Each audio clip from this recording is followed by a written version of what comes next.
How to leave a review in Airbnb. Hi everyone, welcome back to our channel, The Solution Guy. So in today's video, I'll simply show you how you can leave a review in Airbnb. So just make sure to watch this video till the end.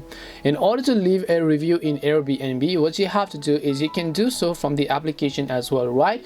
But if you're not comfortable from the application, if you're using from a browser, you can do it from there. So what you want to do is on your browser, you have to go to this official link, which I'll make sure to drop a link in the description box, which is airbnb.com/users/reviews. So as I said, I'll make sure to drop a link down below as well. When you go to this specific link, which is of course airbnb.com/users/reviews, you'll see all of your reviews made by you. Now you can go ahead and then add your review. You can go to your trip section and then you'll find all of the reviews that you want to make. If you want, you can also actually edit your existing reviews, or you can also select what people review about you. You can go to the reviews by you section, reviews to write, past reviews you've written as well.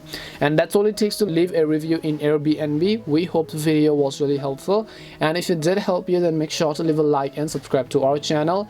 If you have got any more questions, feel free to leave them down. Thank you very much for watching, and see you in the next video.